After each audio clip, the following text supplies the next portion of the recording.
Naam, bana mambo vipi? Kwa majina naitwa Mr. RG na kama kawaida nimekuwa nikikuletea video tofauti tofauti ambazo zinahusiana na masuala ya video, drones na vitu vingine tofauti tofauti, lakini video ya leo ni kwa ajili ya kuelekeza tu vitu vichache ambavyo unavifahamu kuhusiana na color collection na color grading. Color collection na color grading ni kama vitu vili tofauti, kwa sababu color collection it means unajaribu kubalance tu zile kiasi cha mwanga, kwamba mwanga uwe sawa kutokana na footage ambayo umecapture. Lakini ukija kwenye swala la color grading unaingia zaidi ndani kwa ajili ya kubadilisha rangi ili upate mood ambayo unahitaji, kwa sababu unajua purpose ya sisi kucapture video ni kuweza kuelezea kitu ambacho kinaendelea. Ili sasa tuweze kukielezea kwa ufanisi mkubwa, ndio swala la color grading linakuja. Yani unafanya color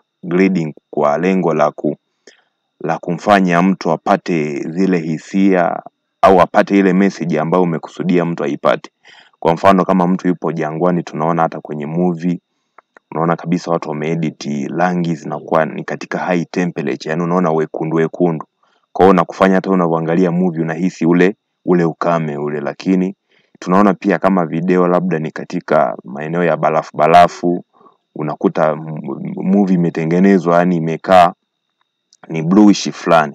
Lakini pia tukija kwenye video labda za kutisha, utaona kuna greenish, yani kuna green fulani hivi ambavyo kwa inakufanya wewe mwenyewe unaanza kutishika. Kwa color grading ipo kwa ajili ya kukufanya uweze kuconvey ile message iliyokuepo kwenye story iende kwa mtazamaji akaipate kama ambavyo ulikuwa umekusudia.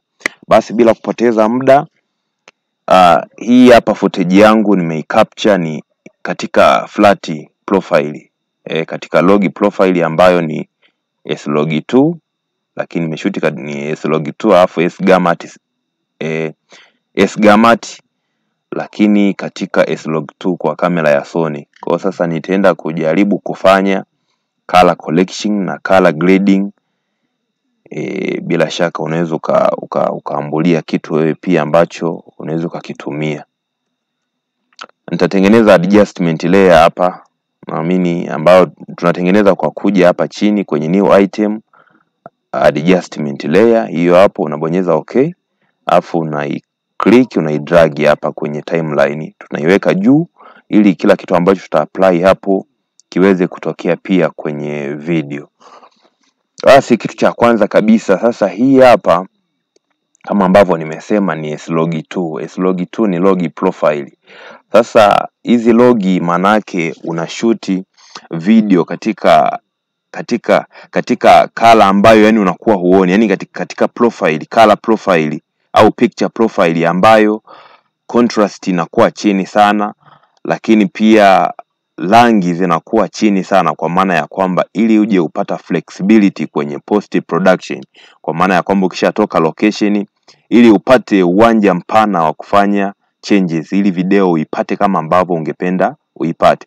Tofauti na mtu akicapture video ikiwa na rangi tayari, maana yake yeye mwenyewe anakosa room ya kufanya chochote. Ila video ukishoot katika flat profile, maana yake unakuwa na uwezo mkubwa wa kuibadilisha na kupata kile kitu ambacho ulikuwa umekusudia.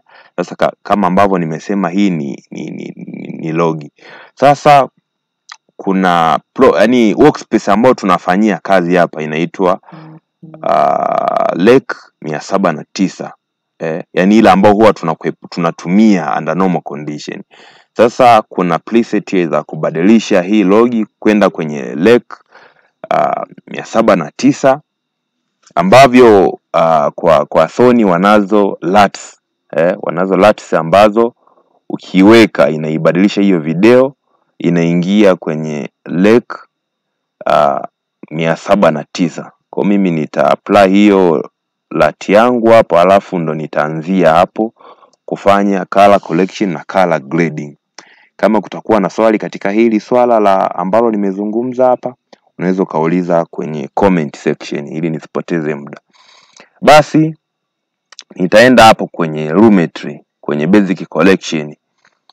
Hapa kitu cha kwanza ambacho nakiona hapa ni mwanga mwingi umezidi kwenye video, yani overall kwenye video mwanga ni mwingi sana. Sasa nikija kwenye lumetri scope hapa nitawasha ili niweze kuona vipimo au kile kitu ambacho kinaendelea katika video yangu kuhusiana na mwanga pamoja na color. Tawasha lumetri scope, yani ni kama vipimo ambavyo vitanisaidia niweze kuona kipi kimezidi na kipi ambacho kimepungua ili niweze kuboost. Lakini pia hata usipotumia hiyo, macho tu yanaweza kukusaidia ukaweza kuona vizuri. Kitu ambacho nitaanza nacho hapa, nitaanza sasa na kupunguza hiyo exposure. Kama ambavyo unaweza kuona hapa, exposure sasa nitaidragi kushuka chini. Exposure ni kiasi cha mwanga ambacho kipo kwenye video. Kama ambavyo unaona kabisa video yetu inaonekana exposure ni kubwa sana. Muona exposure ni kubwa sana. Sasa huku wanashauri yani mwisho iwe hapa kwenye maeneo ya 90 hapa. Mwisho iwe kwenye maeneo ya 90. Sasa unaona kabisa hapo nimeshusha exposure hapa kidogo 0.5, naona imepungua kidogo. Lakini pia haya hapo imeshuka kwangu, naona kama ipo vizuri kidogo. Lakini kuna hii sehemu ya white pia unaweza kupunguzia ile overall light. Yani white hii ni overall light. Kwa mfano ngoja nishushe kidogo hiyo white. Unaona kabisa sasa picha yangu imeanza kukaa vizuri. Sasa nitaishusha mpaka 35 hapo. Alafu hii exposure nitaiboost kidogo iwe hata negative 0.6, negative 0.6. Alafu nitakuja hapa tena katika hii sehemu ya highlight, nitaongeza highlight kidogo. Kwa hiyo image yangu imekuwa hivyo. Baada ya kuapply ilikuwa hivi, lakini sasa hivi imekuwa hivi. Kwa hiyo unaweza kuona kwamba at least napata detail za t-shirt, lakini naweza nikaona kwamba kwenye t-shirt hapa ni kama bado kuna highlight ambayo ni kubwa. Nitaadjust tena, nitapunguza hapo, itakuwa hata 0.8. Kwa hiyo unaweza kuona hapo sasa image yangu imeshaanza kukaa vizuri. Baada sasa ya hapo, naona image yangu imeshakuwa sasa imeshaanza kukaa vizuri. Ilikuwa hapa, sasa hivi ipo hapo, na ilikuwa hapa. Kwa hiyo imekuja hapa. Haya, sasa kitu ambacho nakuja sasa kingine, kwa naweza nikasema hichi kwenye kipengele cha kwanza cha basic collection ni kama nimefanikiwa. Haya, nakuja kwenye sehemu ya curve hapa. Curve manake tuna adjust tu bado lighting, kwa maana ya kwamba ile exposure, zile highlight pamoja na shadows. Kwa hiyo nitakuja hapa, nitatengeneza node hapo katikati kwa kuclick. Unafika tu hapo na click, alafu nitadragi, nitaweka tena kama nitumie neno node, alafu navuta tena kuja huko. Kwa unaona hapa ninachokifanya maana yake na separate zile highlight pamoja na midtone kidogo. Yani ninatengeneza contrast fulani kwenye video. Kabla sija apply hii curve, nikizima curve unaona video ilikuwa hivyo, lakini hivyo apply curve unaona video imekuwa hivyo. Kwa maana ya kwamba contrast imekuwa kubwa zaidi. Kwa hiyo video ilikuwa hivi, sasa hivi imekuwa hivi. Kwa hiyo ndo maana ya kuvuta hii, manake unakuwa umeseparate kidogo zile shadows pamoja na midtone. Maana hapa katikati ni midtone, lakini huko juu ni highlight. Kitu kingine ambacho nitakifanya sasa, nakuja sasa kwenye color wheel hapa. Na nafanya tu video kwa haraka, sitaki itumie muda mwingi. Kwa vitu ambavyo utabahatika kuvifahamu itakuwa jambo jema, lakini kama utabaki na swali unaweza tu kaniuliza kwenye comment na mimi nitalifanyia kazi kutokana na kile ambacho mimi nakielewa. Sasa tunakuja, video imetengenezwa na vitu vitatu vikuu. Kuna shadows, kuna highlight pamoja na midtones. Midtones ni ile sehemu ya katikati ya mwanga. Yani unapozungumzia vitu vitatu, shadows ni kama vivuli, highlight ni sehemu ambazo mwanga umezidi, alafu midtone ni ile sehemu ya katikati ambayo imebaki. Kwa kila kitu unakifanyia adjustment hapa kitakupa matokeo fulani. Kwa mfano mimi sasa, unaona hapa hili tairi hili kuna rangi hizi, unakuwa na option ya kupeleka hichi popote. Kwa mfano nikiclick nikakivuta kwenda kwenye blue huku, sehemu ambazo zote zina shadows zitageuka blue. Nikipeleka kwenda kwenye red huku, sehemu zote ambazo zina shadows zitakuwa za red. Na kwa sababu ni video, manake haitakuwa tu sehemu ya vivuli tu, kutokana na kiasi ambacho umeweka, itaenda mpaka ita affect na maeneo mengine, lakini kwa asilimia nyingi ita affect ile eneo ambalo umechagua. Basi kwa mimi hapa kwa upande wa shadows nitaweka blue kidogo. Kwa upande wa shadows nitaweka blue kidogo. Video yangu imekuwa hivi. Kwa ilikuwa hivi, lakini ilikuwa nyekundu namna hiyo, lakini sasa hivi nimetia blue kwenye shadows. Unaona imebadilika, imekuwa hivi. Yani lengo kama ambavyo nimesema, tuweze kuhakikisha kwamba kila ambacho tumekifanya kwenye video kinaleta maana, yani tumeweza kuconvey vizuri hiyo story ambayo tunataka mtu aipate. Haya, sasa kitu kingine ambacho nakiona kwenye video ni kama sawa, naona detail zipo vizuri kwenye t-shirt, lakini pia kwenye t-shirt hiyo ni nyeupe, kwa lazima tu iwe rahisi kidogo kuasiliwa na mwanga, ila hapo naona ipo perfect. Sasa kitu kingine ambacho nitafanya, nitakuja kwenye hii green ya hapa nyuma, nitakuja kwenye hichi kitu kinaitwa curves hapa. Huku kwa chini kuna curve, kuna hue versus saturation, lakini kuna hue versus hue. Kwa mimi nitaenda kwenye hii hue versus saturation, nita select hii pen tool, afu nitakuja nitachagua hii rangi ya kijani. Sasa lengo la kuja hapa, nataka hii rangi ya kijani ni desaturate. Kwa nita click shift, yani ukibonyeza shift manake hiki hakitakuwa kinaenda kulia au kushoto, ila kitashuka tu chini. Ili usipobonyeza shift manake itakuwa flexible kuja huko. Sasa nataka tu mimi nifanye desaturation ya hizo rangi. Kwa nitakuja tena nitasample hii green nyingine hii ambayo ipo hapa, au naweza nikaja ngoja tena nichague hii green, au naweza nikatengeneza tena ka point hapa, hii green yote nikaidrop, yani nikaidesaturate. Kwa sitaki green ile iwe na nguvu sana huko kwenye background.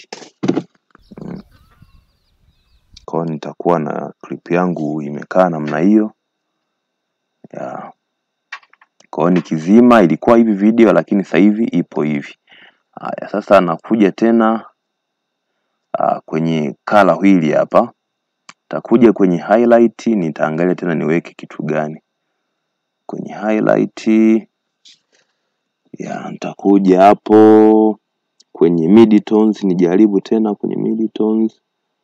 Haya, sasa kwenye midtones sasa nitajaribu kuongeza tena yani kwenda kinyume na nilivyokuwa nimeenda kwenye shadows. Kwenye shadows nilienda kwenye blue, lakini kwenye midtones nitaenda kinyume. Ukisoma color theory, hichi kitu ambacho nakisema utaweza kukielewa. Kwenye color theory, zile rangi ambazo ni complementary, ambazo zimekaa katika side tofauti, ndio zinakuwa nzuri zaidi. Kwa video yangu imekuwa hapo. Sasa nitakuja ni add tena kitu fulani hapa. Nitakuja kwenye vignette hapa. Vignette ni kama kutia shadows humo kwenye corners. Kwa nitaweka labda 0.6 hapo. Kwa unaweza ukaona kabisa humo pembeni video yangu imetengeneza kama vishadows fulani. Kwa maana ya kwamba nataka subject ambayo ni mimi hapo nimeshika, nipo na nataka niongelee kitu. Kwa hiyo it means ukiangalia hapo humu pembeni humu nimeweka shadows, ili mtu anayeangalia hiyo video aweze kuconcentrate kwangu, ambao ndo target. Yani lengo la video ni mimi nionekane, kwa ili mtu asipate distraction za humu pembeni nimeweka hiyo vignette. Kwa unaweza ukaiongeza ikafika, lakini unaweza kaweka tu ikawa hata hapo. Kwa unaweza ukaona tu hapo hivi. Kwa video yetu ilikuwa hapa, lakini sasa hivi ipo hapa. Sasa naweza nikaona kwa mimi naona tena kama hiyo wekundu umekuwa kama mkubwa. Kwa hiyo nitakuja tena kwenye temperature hapa, nitashusha temperature kidogo. Labda iwe kama hiyo -5 hapo. Nitaweka -5. -5. Huwa sipendi kuweka rangi ambazo zimekolea. Tunapenda kuweka rangi ambayo ni simple, ambayo hata mtu akiweka kwenye device kama Samsung, kwenye MacBook, haiwezi kumfanya mtu akaboleka. Yani rangi zilizojaa huwa sipendi. Napenda tu kutengeneza rangi ambazo zipo smooth. Kwa kama unavyoweza kuona, video yetu ilikuwa hapa. Video ilikuwa hapo nyeupe kabisa, lakini sasa hivi ipo hapa. Kwa nimejaribu kuzungumzia baadhi ya tools ambazo mimi nimetumia zikaniletea haya matokeo.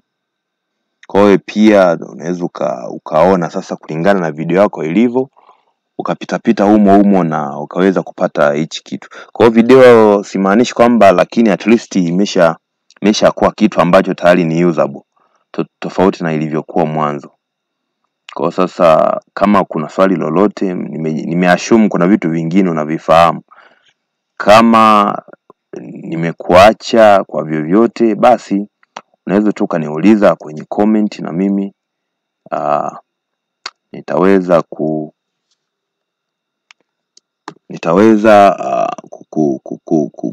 kuelewesha. Kwa hiyo nikiplay kwa mfano video ilikuwa hivi.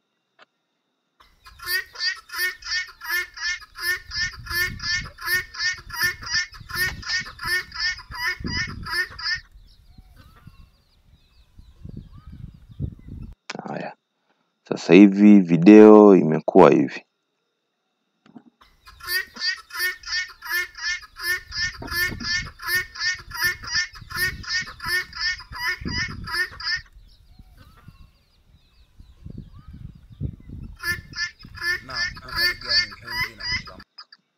Sasa ningeweza kufanya vitu vingi zaidi kwa kutumia zile third party plugin, kwa maana ya plugin ambazo nimeinstall Colorista na vitu vingine, lakini nimeassume tu kwamba wewe labda huna hivyo vitu, ndio maana nimeeleza tu simply kwa kutumia tu vitu ambavyo ni Lumetri. Hii ipo kwenye Adobe nyingi sana zina hii Lumetri. Mimi mwenyewe natumia Adobe Premiere Pro 2022. Basi bila shaka utakuwa umejifunza. Kama una swali lolote, basi unaweza tu kauliza kwenye sehemu ya comment, na mimi katika video nyingine basi nitalifanyia kazi. Asante na karibu sana. Kumbuka kushare, kulike, kusubscribe, lakini pia usahau kutoa maoni yako ili niweze kujua kwamba kama kila ambacho nimejaribu kueleza kimekuwa na manufaa au la. Asante sana, tukutane katika video nyingine.